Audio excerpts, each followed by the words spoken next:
Hello everybody, I'm Gwen Campbell-Mindes. Welcome to Gwen's Bookish Ramblings. And, okay, so I've had a very long couple of weeks, and work has been very busy, and I haven't wanted to put in the effort to read anything that requires more than minimal thought. So, we're going to be talking about books that I can read with minimal thought by, slamming through these in hour and a half, 2 hours, 3 hours max. Um, and let's be honest, there's a place for books like that, because sometimes you want something that's a good, solid novel read, but you don't want something that's too long, and you want a rollicking adventure without too much effort or darkness or drama or whatever. And I had actually never read these before this past couple of weeks. I had just sort of been flipping through what was available on the library's ebook collection and said, what the hell, let's do this. So this is what I'm doing because I read them and I liked them and I said, oh good, I've read something this week, I'm just going to talk about them. Just, because sometimes you just don't feel like the effort. Anyways, Ilona Andrews, which, by the way, I happened to flip round at the back about the author section, and it's apparently a husband and wife team who just go by the wife's name. I mean, I don't know. I think the surname might be different. Anyways, doesn't matter. So these books are an interesting collision. They read like paranormal romance.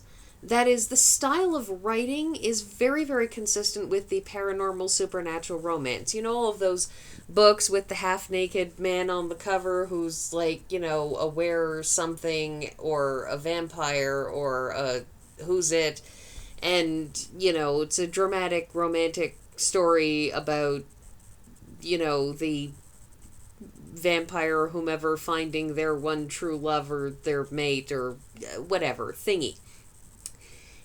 The style of writing is very, very consistent with that sort of thing. But while there is an element of romance in this book, surprisingly, while it's present, it's not actually the point. So the premise of this is, as I said, it's an odd collision of speculative fiction because while on the one hand our authors have created a universe where vampires and werewolves are actually space aliens, that vampires are just, extremely strong, powerful, fanged, humanoid alien types, whereas werewolves are from a planet that managed to get into a war and they had to destroy their own planet to stop the other side of the war from, destroying everything or something. Anyways, so the werewolves are refugees, some of whom wound up on planet Earth. And so a lot of this is just technological. A lot of it is sci-fi. I mean, it's the kind of sci-fi where we're not going to spend an eternity and a half figuring out how the science of it actually is supposed to work. We're just sort of saying that wasn't magic, that was a spaceship. But our heroine, who I will go into more detail on her calling as an innkeeper in a moment, because it's a mystical thing, goes into a certain amount of detail on Clark's Law. Now, we all know that Clark's Law is that notion that sufficiently advanced technology is indistinguishable from magic. That is, the whole Connecticut Yankee and King Arthur's court thing where you have somebody from a technologically advanced future who shows up in front of Cro-Magnon Man and strikes a match and woo, he's got magic because he's made fire out of, just going whoosh with a snick or whatever sound effect, onomatopoeic effect you want to think of for a match. But anyways, it seems like magic.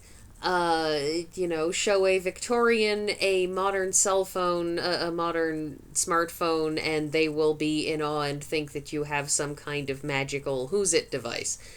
Um, and so she invokes Clark's law, suggesting that her power as an innkeeper is must have some sort of scientific explanation, but she doesn't know it, and its practical effects, insofar as her life is concerned, are magic, and so she's still going to call it magic. It's sort of a pragmatism of, maybe I could come up with scientific terminology, but I have terminology and it's magic terminology, and I'm not going to change that terminology just to soothe your wounded feelings. And so at that point, we have sort of this flexion point where it shifts wildly between being science fiction and being fantasy. Because because so much of what she does is described not as a psychic power, not as, this is the X-Men, not as anything of that nature, but is instead described as magic. But at the same time, much of what's going on here is alien technology. And so the two things really, really collide in a strange, delicate balancing act that the authors are kind of studiously ignoring rather than attempting to explain, because it's sort of this is the story we want to tell, can you just deal with it, please? Now, Innkeeper. It's central to this series, which I'm not sure what they actually call it, but I'm calling it the Sweep series because all the books have Sweep in the title. And an innkeeper in this case is somebody who acts as the owner and manager and master of, well, an inn, but these inns are living beings. They're grown from seeds. That an inn, it literally grows from a seed, which is something that comes up in more detail in a future book, so we'll talk about that when we get there. Because I'm going to be doing a whole whack of this series just because, I can do something of a backlog and, relax for a while. But anyways, so an inn is effectively, it's sort of a metaphysical creature that creates its own internal pocket universe. Think of it a little bit like Casita from Encanto. That is, you have this building, this living house, but instead of it being somebody's home, what it is an inn. It is a hotel. It is a place for people to stay. But more than that, this is a paranormal hotel. It very specifically caters to aliens who are passing through Earth, because Earth apparently exists at a sort of a vortex of interspatial crossroads, of interstellar crossroads, and so aliens wind up stopping there, and umpty-squillion years ago, several leaders on Earth managed to make a deal with the aliens that the aliens don't expose the truth of what's going on to avoid riots and hysteria on planet Earth, and in exchange they, can land and stay at these inns. The thing about the inns, though, like I said, is that they're living, they're pocket dimensions, they respond to the will of the innkeeper, but they also collect power. They subsist off of, in a sort of a symbiotic way, the guests. So the reason why they are inns is because they need guests. They need people to stay in them as guests. And they are neutral ground. And I do mean neutral ground in that capital N fantasy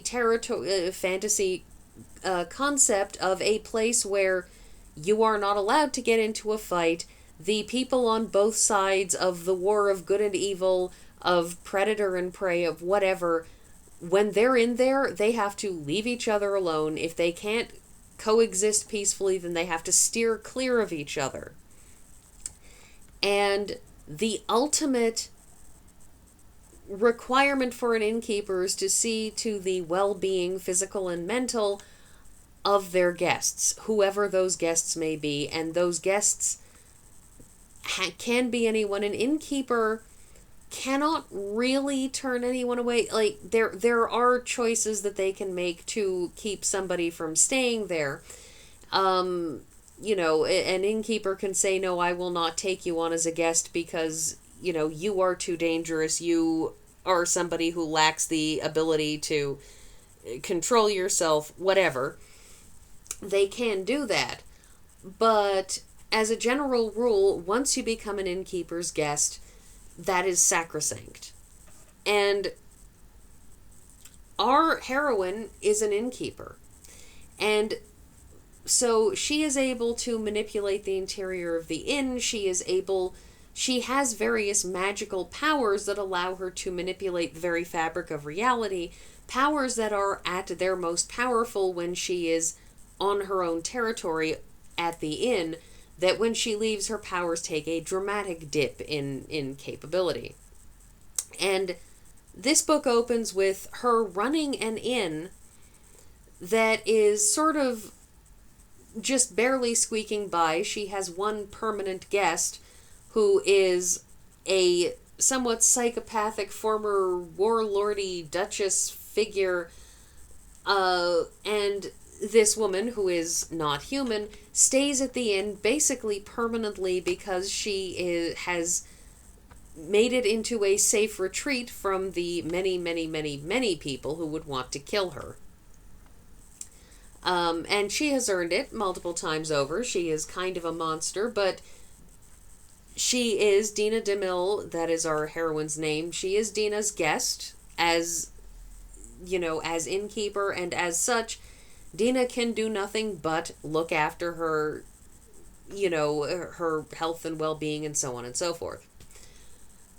Our story starts with somebody with some kind of monster showing up in the neighborhood, and Dina tries to solicit the assistance of a werewolf who has just moved into the area, only she finds out, a couple of chapters in, that he is a werewolf whose parents never told him that he's a space alien. He thinks he is a werewolf as in old Earth mythology about werewolves, not that he's a space alien. And we even have a phone call in the course of this book where he's like, Mom, Dad, why didn't you tell me I am a space alien? Like, this is an important thing to know. And so it's really, really interesting. We see the launching off of a love triangle with a vampire and a werewolf, which is massively cliche, except the vampire and werewolf are both space aliens, and she, while attracted to both of them, also turns them both down, and very much in a, they're both more trouble than they're worth, and she doesn't want that trouble, but also in a, she has way more important things to deal with, like the monster thing that is trying to, murder everybody in the neighborhood that she is forced to intervene with. And, in the end, she manages to intervene. They manage to stop this thing that has been preying on local pets and animals and was likely to, move on to people. They stop it, and that works out more or less happily ever after. It's a short book, but it's an interesting premise. It's some very interesting world building, and I really do very much enjoy the world building in this. It's creative and unexpected, and in a lot of ways I think that that's sort of its strongest point. It's not that the writing is bad or the characters are bad, but the world building is really the most interesting thing. That's everything, and I will see you all next week.